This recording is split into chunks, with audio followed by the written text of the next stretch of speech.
Hello दोस्तों, स्वागत है आपका अपने चैनल जिसका नाम है टच द जीएस। दोस्तों, हमने भाग 1 जिसमें अनुच्छेद 1 से लेकर 4 तक हमने पढ़ लिया है। भाग 2 5 से लेकर 11 तक हमने पढ़ लिया है। अनुच्छेद 1 में क्या था, भारत राज्यों का संघ होगा। अनुच्छेद 2 में क्या था, किसी भी विदेशी राज्य को भारत में मिला सकते हैं। 3 में अब हमने मिला लिया ना, तो उसके नाम में सीमाओं में परिवर्तन कर सकते हैं। अनुच्छेद 4 में 2 और 3 में किया गया संशोधन आर्टिकल 368 के बाहर रखा जाता है। अनुच्छेद 5 में संविधान की प्रारंभ में नागरिकता। 6 में वैसे व्यक्ति जो पाकिस्तान से इंडिया आना चाहते हैं आ सकते हैं, उनको भी नागरिकता दी जाएगी।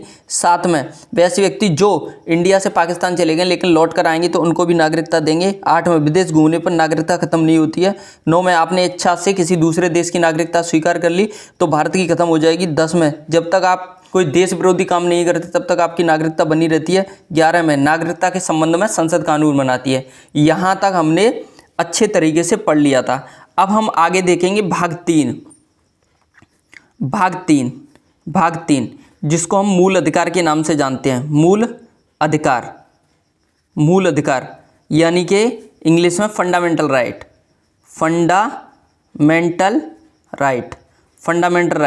मूल अधिकार को ही मौलिक अधिकार कहते हैं।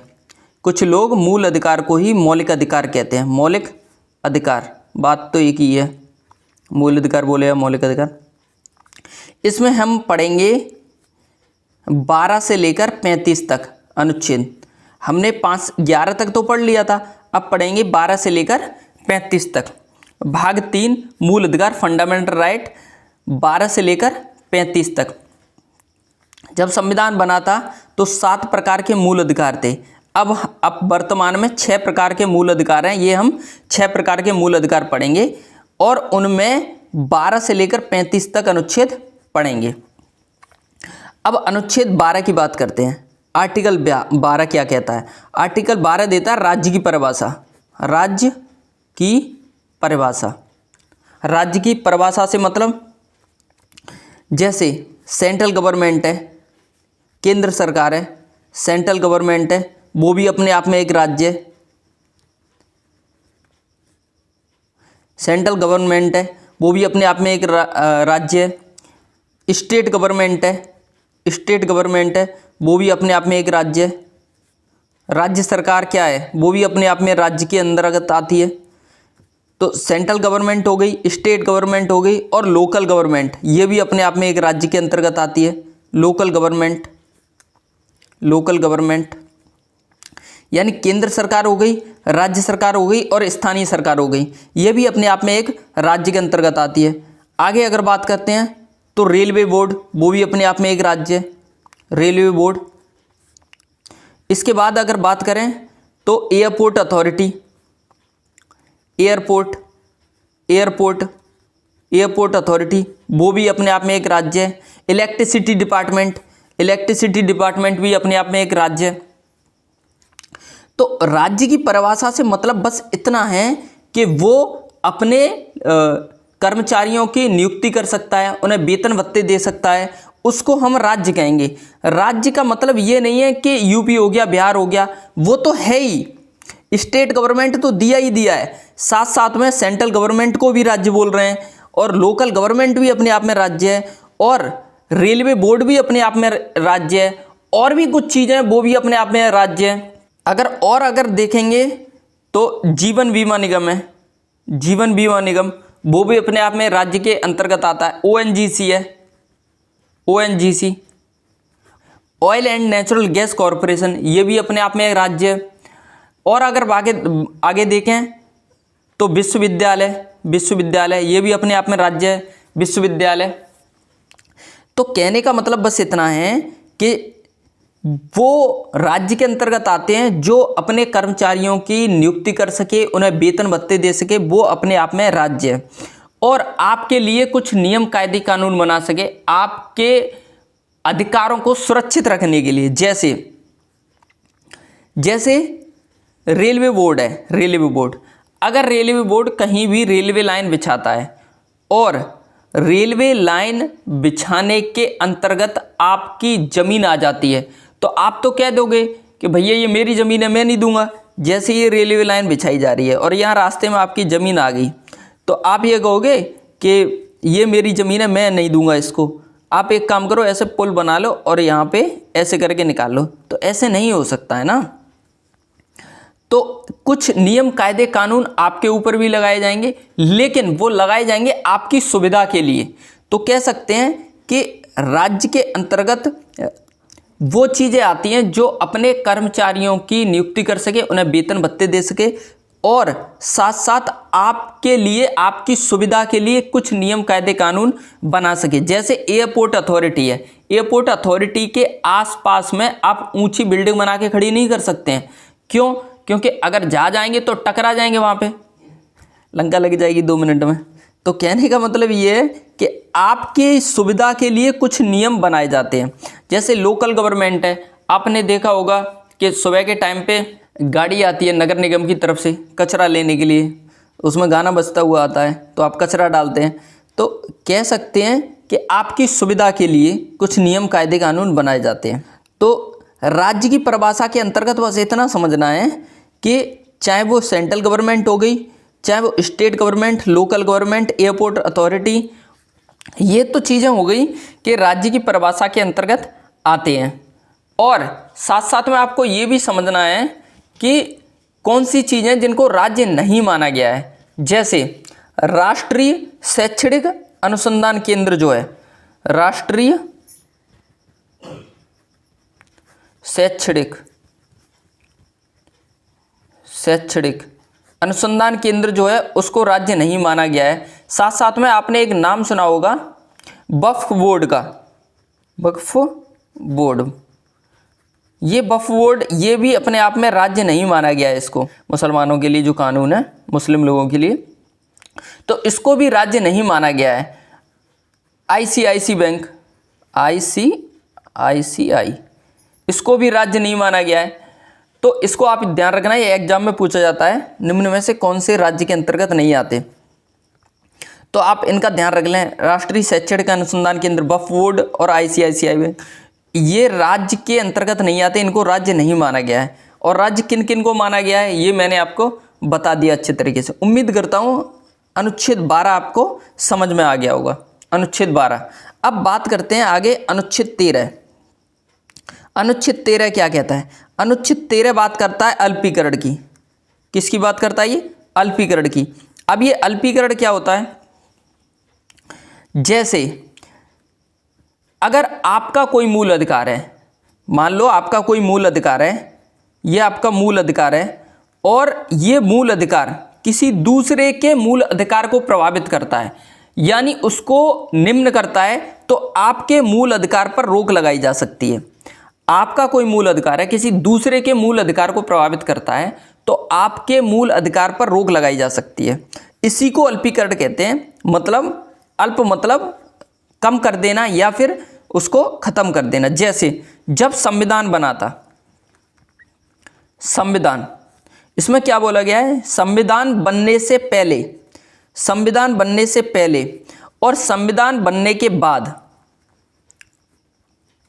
संविधान बनने से पहले यदि कोई ऐसा कानून है जो आपके वर्तमान में मूल अधिकार को प्रभावित करता है, या फिर संविधान बनने के बाद में ऐसा कोई कानून है जो आपके मूल अधिकार को प्रभावित करता है, तो उसको खत्म कर दिया जाएगा। संविधान बनने से पहले ऐसा कोई कानून है जो आपके मूल अधिकार को प्रभावित करता है, तो उसको खत्म कर दिया जाएगा। और संविधान बनने के बाद में ऐसा कोई कानून है जो आपके मूल अधिकार को प्रभावित करता है, तो उसको खत्म कर दिया जाएगा। तो इसी को क्या कहेंगे? अल्पीकरण कहेंगे। इसी को क्या कहेंगे? अल्पीकरण कहेंगे। तो 13 आपको समझ में आ गया होगा। वैसी विधियां जो आपके मूल अधिकार को प्रभावित करती हैं उनको शून्य कर दिया जाता है। ये 12 और 13 जो आर्टिकल आपने पढ़ा है, ये 12 और 13 मूल अधिकार के अंतर्गत तो हैं, लेकिन ये ऐसे मूल अधिकार हैं जो आपके लिए, आपकी सुविधा के लिए ऐसे नियम कायदे कानून बनाते हैं जो आपके मूल अधिकार को सुरक्षित रख सके। जैसे 12 में आपने पढ़ा, राज्य की परिभाषा के अंतर्गत आपके लिए नियम कायदे कानून बनाए जा रहे हैं, तो आपके घाटे के लिए नहीं है, वो आपके फायदे के लिए। इसी तरीके से 13 में क्या कह रहा है? 13 में कह रहा है कि वैसा कोई कानून जो आपके मूल अधिकार को प्रभावित कर रहा है उसको शून्य कर दिया जाएगा। जैसे तीन तलाक वाला जो कानून था, तीन तलाक वाला कानून था, एक पुरुष को तो ज़्यादा अधिकार दे रहा था, लेकिन इस तीन तलाक के चक्कर में कितनी महिलाओं की ज़िंदगी बर्बाद हो रही थी, इसीलिए कोर्ट ने इसको ख़त्म कर दिया। तीन तलाक जो ख़त्म हुआ था वो कोर्ट के माध्यम से ख़त्म हुआ था, सरकार तो सिर्फ बिल लेकर आई थी, बिल के माध्यम से उसको ख़त्म किया गया था, आदेश दिया था कोर्ट ने, तीन तलाक। अब आगे समझते हैं, ये 13 आपको समझ में आ गया, 12 आपको समझ में आ गया अच्छे तरीके से। अब आगे समझते हैं आर्टिकल 14, अनुच्छेद 14। अनुच्छेद 14 क्या कहता है? अनुच्छेद 14, अनुच्छेद 14 क्या कहता है? अनुच्छेद 14 कहता है विधि के समक्ष समानता, विधि के समक्ष समानता, समानता। विधि के समक्ष समानता का मतलब, विधि मतलब कानून, कानून समक्ष मतलब सामने, मतलब कानून के सामने सब बराबर होंगे, कानून के सामने सब बराबर होंगे। और ये जो है ये ब्रिटेन में चलता है, विधि के समक्ष समानता वाला, ये कहाँ से कॉन्सेप्ट लिया गया है? ये ब्रिटेन से लिया गया है, मतलब ब्रिटेन में ये फॉलो किया जाता है, और अपने यहाँ पे जो लिया गया है ये ब्रिटेन से लिया गया है। ये एक अर्थशास्त्री थे, उनका नाम था ए.वी. Dicey, A.V.. डाइसी। ये ए.वी. डाइसी का सिद्धांत है, ये ए.वी. डाइसी का सिद्धांत है, और ये अपने यहाँ पे 20% फॉलो किया जाता है मात्र, विधि के समक्ष समानता। जैसे कानून के सामने सब बराबर होंगे। आपने अदालत में खड़ी एक महिला को देखा होगा, और तराजू लिए खड़ी रहती है, और आँख पे मतलब पट्टी बंधी रहती है काले कलर की। तो वो क्यों बंधी रहती है काले कलर की पट्टी? वो इसलिए बंधी रहती है कि कानून के सामने सब बराबर है, यानी उसमें कोई भी जाति धर्म ऊंच नीच उसमें नहीं देखी जाएगी। और आपने मूवी में सुना भी होगा कि कानून अंधा होता है।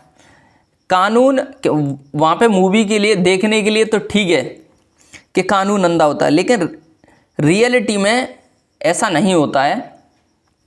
मूवी का तो अलग ही विषय रहता है, रियलिटी में ऐसा नहीं है कुछ भी। तो कह सकते हैं कि विधि के समक्ष समानता यानी कानून के सामने सब बराबर होंगे। ये जो सिद्धांत है ब्रिटेन से लिया गया, और एक अर्थशास्त्री थे ए.वी. डाइसी, ये उनका सिद्धांत है। तो ये अपने यहाँ पे 20% फॉलो किया जाता है, बाकी अपने यहाँ पे फॉलो किया जाता है कानून के समान संरक्षण, कानून के समान संरक्षण यानी विधि के समान संरक्षण। ये अमेरिका में चलता है, और अपने यहाँ पे इसको 80% फॉलो किया जाता है। ये अमेरिका में चलता है कानून के समान संरक्षण, और विधि के समान संरक्षण ये ब्रिटेन में चलता है। अब इन दोनों में फ़र्क क्या है, डिफरेंस क्या है? जैसे देखो, मान लो कि कानून के सामने सब बराबर वाला हमने सिद्धांत फॉलो कर दिया, तो मान लो एक छोटा बच्चा है, छोटा बच्चा 5 साल का है, 8 साल का, मान लो 8 साल का बच्चा है कोई, और इधर एक व्यक्ति है 25 साल का, और ये दोनों जा रहे हैं, मान लो बस में जा रहे हैं। तो भैया बस में जा रहे हैं तो इसके लिए तो पूरी टिकट है, लेकिन इसके लिए आधी टिकट है। अब बताओ ये कानून के सामने कहाँ बराबर वाला सिस्टम है? तो इसीलिए कानून के समान संरक्षण इसमें जोड़ा गया। तो कानून के समान संरक्षण इसीलिए क्योंकि कुछ उसको छूट दे दी जाती है, कुछ ऐसे कह सकते हैं कि ये एक तरीके से समाज को सही रखने के लिए, एक बैलेंस बनाने के लिए एक प्रक्रिया अपनाई गई है, जिसको हम कानून के समान संरक्षण के नाम से जानते हैं। इसी तरीके से मान लो कि कोई छोटा बच्चा है, वो क्राइम कर देता है, और एक उस वही क्राइम कोई जो बड़ा व्यक्ति है वो कर देता है, मान लो 25 साल का 30 साल का, वो कर देता है उसी क्राइम को।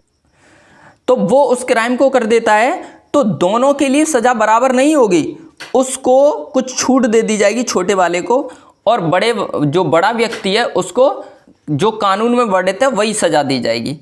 तो कह सकते हैं ये कानून के समान संरक्षण ये बहुत ज़रूरी। इसी तरीके से महिलाओं को इसमें थोड़ी ज़्यादा मतलब संरक्षण दे दी जाती है। जैसे मान लो अभी तक अपने यहाँ पे किसी महिला को फांसी लगी ही नहीं है, तो वो इसी के अंतर्गत आता है कानून के समान संरक्षण। उसको कुछ छूट दे दी जाती है समाज को एक बेहतर रंग देने के लिए, बेहतर बनाने के लिए। तो आपको समझ में आ गया अनुच्छेद 14। अनुच्छेद 14 में मतलब विधि के समक्ष समानता है और कानून के समान संरक्षण है। लेकिन ये विधि के समक्ष समानता है ब्रिटेन में, इसको मतलब ब्रिटेन में फॉलो किया जाता है और वहीं से अपने यहाँ लिया गया है। तो ये लगभग 20% इंडिया में फॉलो किया जाता है भारत में, और ये एबीडेसी का सिद्धांत है। दूसरी तरफ कानून के समान संरक्षण जो है वो अमेरिका का सिद्धांत है, लेकिन अपने यहाँ पर इसको 80% फॉलो किया जाता है कानून के समान संरक्षण। उम्मीद करता हूँ कि अनुच्छेद 14 समझ में आ गया होगा। अब बात करते हैं अनुच्छेद 15। अनुच्छेद 15, अनुच्छेद 15 क्या कहता है? धर्म, जाति, लिंग, धर्म, जाति, लिंग, वंश या फिर जन्म स्थान के आधार पर आपसे कोई भेदभाव नहीं किया जाएगा। के आधार पर भेदभाव नहीं किया जाएगा। धर्म के आधार पर, जाति के आधार पर, लिंग के आधार पर, वंश के आधार पर या फिर जन्म स्थान के आधार पर आपसे कोई भेदभाव नहीं करेगा राज्य। क्या नहीं करेगा? भेदभाव नहीं करेगा। लेकिन लिंग के आधार पर भी भेदभाव हो जाता है। आपने देखा होगा कि महिलाओं को थोड़ी वरीयता ज़्यादा दे दी जाती है।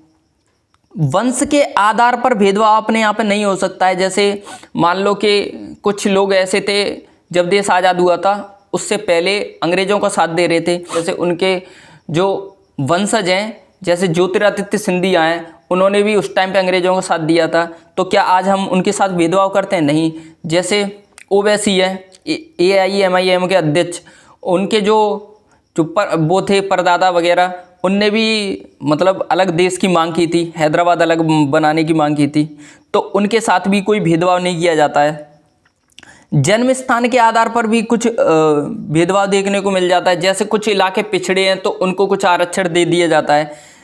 इसी तरीके से जाति के आधार पर आरक्षण की व्यवस्था, आगे पढ़ेंगे क्या होता है आरक्षण वगैरह।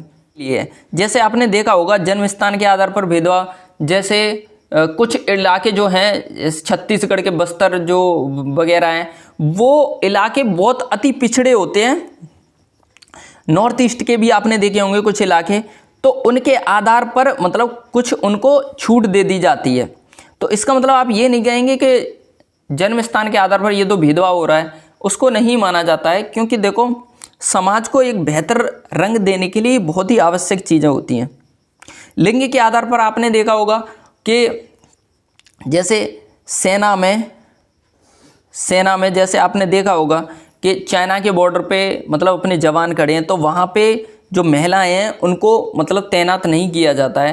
क्योंकि आपने देखा होगा कि फिजिकली अगर आप देखें तो महिलाएं जैसे पुरुष होते हैं उतने स्ट्रॉन्ग, मतलब बायोलॉजिकली ये वो है तो है।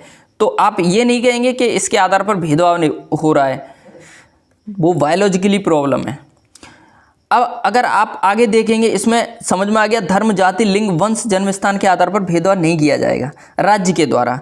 अब 15 में बोल दिया गया है, 15 के दूसरे में, ये तो 15 का पहला क्लॉज हो गया। दूसरे में बोला गया है कि राज्य के साथ साथ कोई व्यक्ति भी भेदभाव नहीं कर सकता है। राज्य के साथ साथ कोई व्यक्ति भी भेदभाव नहीं कर सकता है। और दूसरी बात, 15 के दूसरे में और क्या क्या है? 15 के दूसरे क्लॉज में और क्या क्या है? इसमें 15 के दूसरे में बोला गया है कि होटल में भी आपके साथ कोई भेदभाव नहीं कर सकता है, किसी दुकान में भी आपके साथ भेदभाव नहीं किया जा सकता है।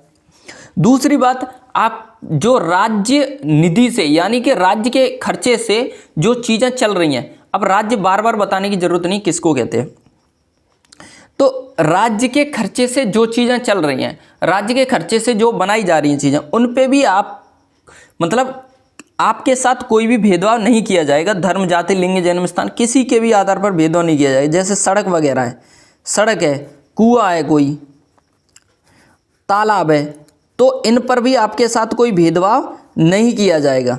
होटल हो, दुकान हो, रेस्टोरेंट वगैरह हो, आपके साथ कोई भी भेदभाव नहीं किया जाएगा। आगे समझते हैं, 2 समझ में आ गया। 15 का दूसरा क्लॉज क्या कहता है? राज्य के साथ साथ कोई व्यक्ति भी भेदभाव नहीं कर सकता है। होटल हो, दुकान हो, सड़क, कुआं, तालाब वगैरह राज्य निधि से चलने वाले जो संस्थान हैं उनमें कोई भी भेदभाव नहीं किया जाएगा। आगे समझते हैं 15 का तीसरा क्लॉज क्या कहता है। 15 का तीसरा देखो, राज्य बच्चों और महिलाओं के लिए, राज्य बच्चों और महिलाओं के लिए कुछ सुविधाएं दे सकता है, कुछ उनके लिए कानून बना सकता है। महिलाओं और बच्चों के लिए, महिलाएं और बच्चों के लिए शिक्षा का प्रबंध कर सकता है राज्य, और महिलाओं के लिए अलग से प्रबंध कर सकता है, जैसे महिला आयोग की स्थापना कर सकता है और प्रसूति सहायता दे सकता है। मतलब जैसे राज्य मतलब उनके लिए छुट्टी का प्रबंध कर देता है, प्रसूति, मैटरनिटी रिलीफ वगैरह, अवकाश वगैरह दे देता है। तो 15 के तीसरा समझ में आ गया। 15 का चौथा क्या कहता है? 15 का चौथा क्लॉज इसमें आरक्षण की बात करता है। ये आरक्षण क्या, इसमें आरक्षण की बात की जाती है। अब आरक्षण से देखो, बहुत सारे लोग ऐसे हैं कि आरक्षण के खिलाफ हैं, बहुत सारे लोग ऐसे हैं कि आरक्षण के पक्ष में हैं। तो ये शिक्षण संस्थानों में आरक्षण की बात करता है, शिक्षण संस्थानों में। अब ये आरक्षण जो है मतलब जिनको मिल रहा है उनके लिए तो ठीक है, जिनको नहीं मिल रहा है उनके लिए समस्या की बात है। हालांकि मिल सबको रहा है। देखो, एससी को आरक्षण मिल रहा है, एसटी को भी मिल रहा है और ओबीसी को भी आरक्षण मिल रहा है।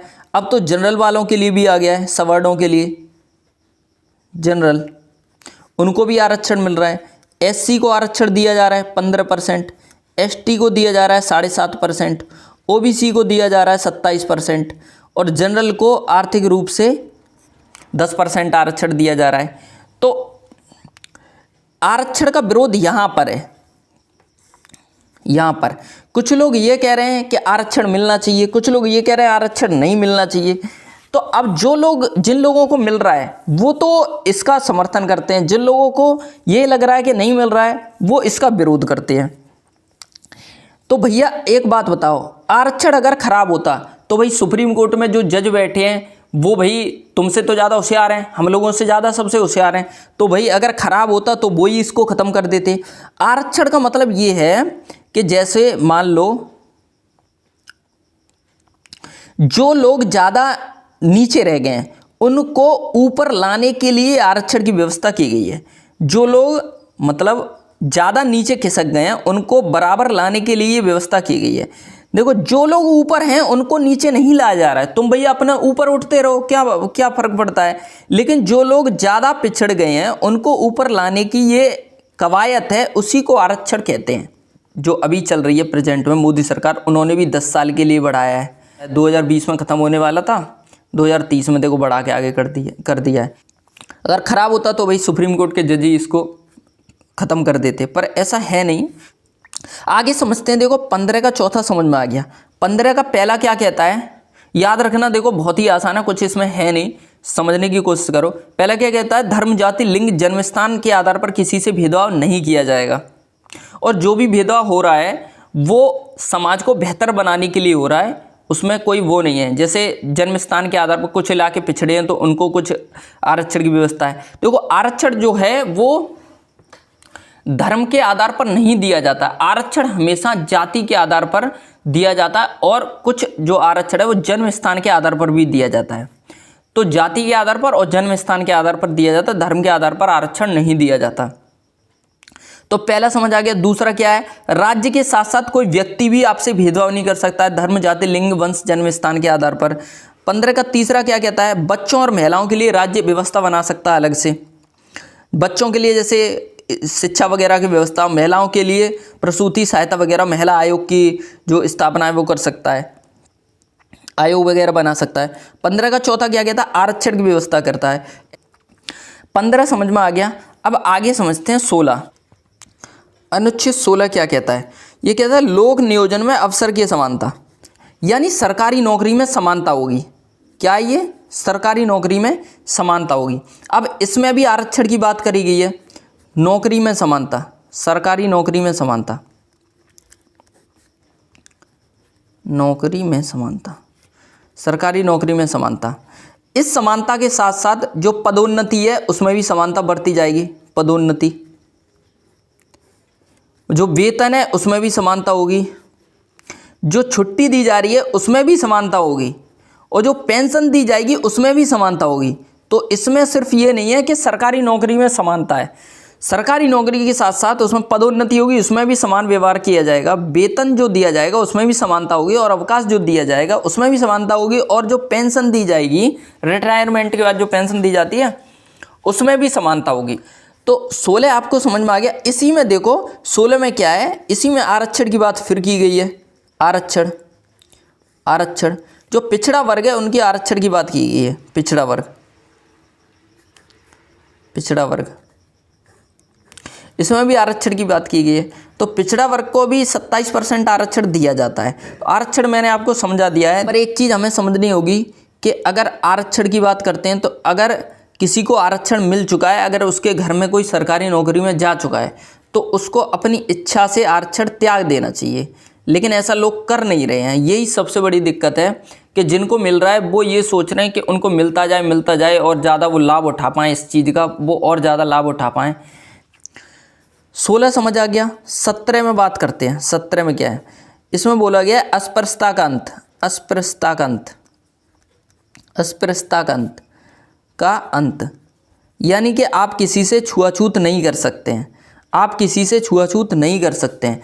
अगर आपने छुआछूत की तो आपको फिर नाप दिया जाएगा। नाप दिया जाएगा मतलब क्या है कि आपको फिर जेल हो जाएगी। इसके लिए आप किसी से भी छुआछूत नहीं कर सकते हैं, उसकी जाति के आधार पर या किसी भी आधार पर नहीं कर सकते हैं।